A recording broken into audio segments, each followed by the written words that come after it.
Fala galera, seja bem-vindo a mais um vídeo aqui no canal.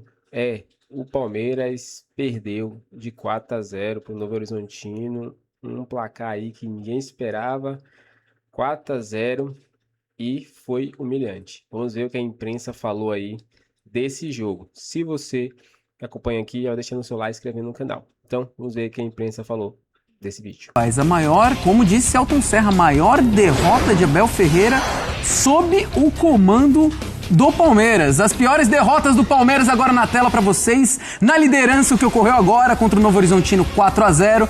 O Abel e o Palmeiras haviam sofrido também 3-0 para a LDU, naquela remontada depois no Allianz Parque na Libertadores, 3-0 para o Fortaleza em 2024, 3-0 para o Flamengo em 2023 e 3-0 para o Internacional em 2022. Elton Serra, é o seguinte, o Corinthians já havia sofrido um 3-0 para o Bragantino quando resolveu poupar a equipe na segunda rodada do Paulistão.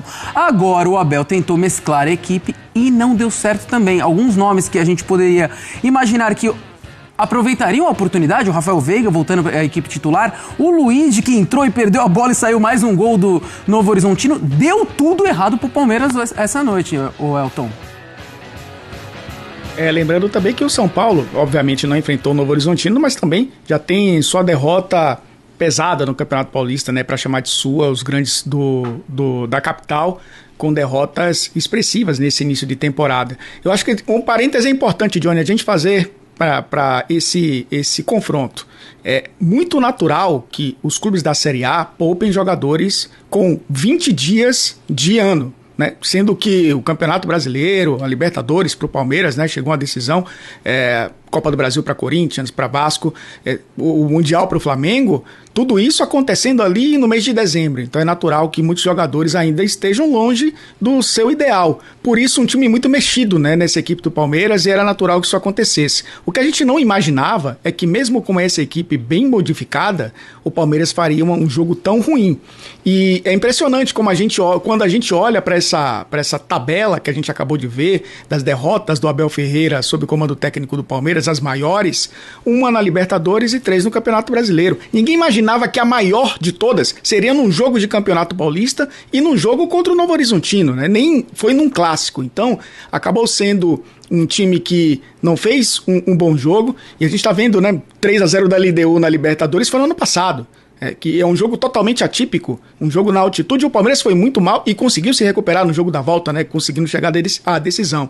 E perder para Fortaleza, Flamengo e Internacional, nos momentos que essas equipes viviam, também eram derrotas naturais dentro de um campeonato brasileiro, mas são raras na gestão do Abel Ferreira. Esse jogo que a gente acompanhou agora há pouco, né, contra o Novo Horizontino, mostrou um time com muitas fragilidades, um time com a baixa intensidade, e enfrentou um adversário que jogou realmente o dobro do que o Palmeiras jogou. Não só nos números, foi muito mais dentro de campo também. O destaque para o Robson, né, o experientíssimo Robson, que acabou marcando 3 gols e acabou sendo o melhor jogador em campo, e um time que também se defendeu muito bem, mesmo o Palmeiras começando o jogo com o Flaco Lopes como referência e o Rafael Veiga como armador. O Flaco Lopes tem feito essa função de segundo atacante, hoje jogou mais dentro da área. O Rafael Veiga não foi bem também. O Alan, que é um jogador que tem sido cobiçado pelo mercado europeu, também muito abaixo. O Riquelme teve oportunidades, né? Alguns garotos que jogaram a Copa São Paulo tiveram oportunidades, mas mesmo sendo um Palmeiras muito modificado, a gente já viu a equipe ter pelo menos um mínimo de padrão para defensivamente ser consistente. Não foi o que aconteceu nessa noite. Elton Serra, e a torcida do Palmeiras, que normalmente já é um pouco exigente, já vinha cobrando o rendimento do Palestra nas 3 rodadas que o clube venceu por 1-0.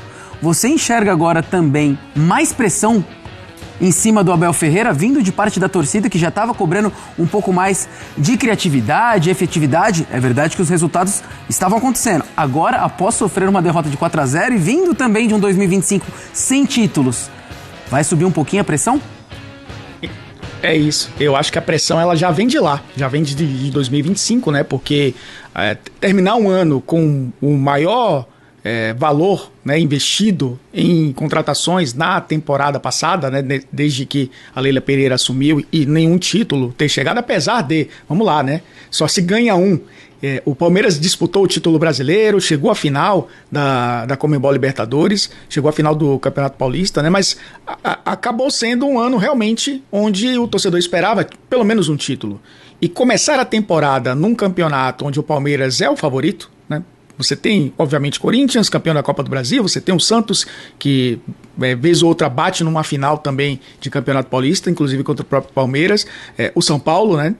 Recentemente, aliás, antes da Copa do Brasil, se comemorava com o próprio Crespo, né? Um título estadual, mas é o Palmeiras o grande favorito, e perder da forma que perdeu deixa o torcedor desconfiado. O Abel Ferreira ele vai justificar, obviamente, né, as mudanças, provavelmente reclamar de alguma coisa desse jogo, mas eu acho que fazer uma autocrítica também sobre o que a equipe dele acabou colocando em campo, mas se cria uma pressão sim sobre o trabalho dele, e eu acho até sobre o trabalho da diretoria de futebol, né? Com relação às contratações, com relação aos reforços que devem chegar nessa temporada, olhando o que o vizinho ou os vizinhos têm feito, né? Pensando também em disputa de título, essa cobrança vai existir. É ruim que isso aconteça com 20 dias de ano, num campeonato estadual que a gente sabe que está na base da pirâmide da maioria dos grandes clubes do futebol brasileiro, mas é uma pressão por conta também, né, de algo que já vem desde o ano passado. Não começou exatamente em 2026. Elton Serra, eu confesso a você e ao fã de esportes que estou curioso para ver se Abel Ferreira hoje chegará cuspindo abelhas na coletiva de imprensa. Você citou o Robson, o atleta do Novo Horizontino que hoje fez 3 gols. Nós temos números do Robson agora aqui no Sport Center. Afinal, não é a primeira vez. Uma curiosidade, não é a primeira vez que o Robson faz um hat-trick contra o Palmeiras. Já havia feito com a camisa da Ponte Preta. Hoje o homem brilhou. 3 gols, 4 finalizações, 3 finalizações no alvo, ações na área rival 5, 6 duelos aéreos e no nosso algoritmo Data ESPN 8,54. Ele simplesmente dominou tudo e ainda deixou uma assistência para o colega do Novo Horizontino marcar o último gol da partida. Novo Horizontino 4, Palmeiras 0. É o artilheiro agora da competição isolado, né, Elton? E vamos ver como ele já havia marcado 2 vezes antes de o confronto de hoje. O homem tá impossível, cara. Assistência pro Hélio Borges, né, que acabou marcando os gols. Entrou no intervalo, né, e acabou sendo importante também. O Hélio Borges deu uma assistência, retribuiu, né. Um gol também foi com a assistência do Hélio Borges, um dos gols do Robson. O Novo Horizontino, do Anderson Moreira, que é um time que se prepara de novo para uma Série B e que já tem batido na trave, né, com relação a acesso. Eu sempre falo, né, que em algum momento o Novo Horizontino vai disputar a Série A, porque está sempre ali entre os 5, 6 primeiros colocados da Série B. E lógico que não seria um jogo fácil para o Palmeiras, jogando fora de casa contra um adversário que tem jogadores experientes, né? E nos últimos jogos, vamos lembrar, o Novo Horizontino perdeu na estreia para o Santos, e aí, primeiro jogo, né, da temporada para todo mundo, mas mesmo assim foi um jogo duro. Ganhou do Guarani, bem, ganhou do Primavera, né, jogando fora de casa no jogo maluco por 4-3, e agora ganha a 3ª partida consecutiva. É um time que vinha de 2 vitórias, é um time que vinha embalado, e é um time bem organizado pelo Anderson, porque é uma equipe que gosta muito de fazer essa marcação não muito baixa, né, tenta marcar em bloco médio ali, e é um time de muita intensidade, de muita velocidade. Então o Palmeiras sentiu dificuldades contra uma equipe assim. A gente está vendo aqui ao lado o Robson primeiro em tudo, porque foi o cara mais acionado no ataque, e é um atacante. O Robson, a gente lembra, né? Ele não é um centroavante, ele muitas vezes como um ponta, jogou assim no Coritiba, jogou assim no próprio Fortaleza. No Coritiba se destacou como o segundo atacante, mas hoje foi uma referência. E aí quando o time tem um jogador de velocidade no centro, né, da área, é muito mais fácil você atacar com 3 com muita velocidade. Então a intensidade do Novo Horizontino fez com que o time fosse melhor em campo também por isso. Por isso que eu falei que o Palmeiras estava numa rotação bem abaixo do seu adversário. Mas é impressionante, né? Como você trouxe, já não é a primeira vez que isso acontece, né, com o Robson, mas foi um jogador espetacular no jogo de hoje, de um time que mostrou muita intensidade, muita entrega até o final. O Palmeiras não enfrentou qualquer equipe, repito, mas eu acho que não que tenha facilitado o jogo do adversário, mas não conseguiu ser páreo a uma equipe que mostrou uma intensidade muito grande com 20 dias de 2026. O Novo Horizontino do Robson ultrapassa o Palmeiras na tabela, agora é o segundo colocado atrás apenas do Bragantino. O Palmeiras se torna o terceiro colocado, agora com mais gols sofridos do que gols marcados nesse Paulistão. Elton Serra, é o seguinte, pensando mais pra frente, após a classificação para a fase final do Campeonato Paulista, vamos lembrar, o líder Bragantino, Novo Horizontino, o próprio Mirassol, que você lembrou, que goleou o São Paulo, se tornam também postulantes aí a brigar pelo título, não? É um campeonato de tiro curto, é um campeonato diferente, é um campeonato que tem essa fórmula meio Champions League, então o Palmeiras já chegou a 4 jogos, né? Então é lógico que tem que olhar muito para o que vem daqui para frente nessa disputa pelas primeiras posições, né? Até para ter vantagens no mata-mata, ali os 4 primeiros colocados, né? Ter essa vantagem do mando, que vai ser importante também num calendário que já vai ser engolido pelo Campeonato Brasileiro na próxima semana.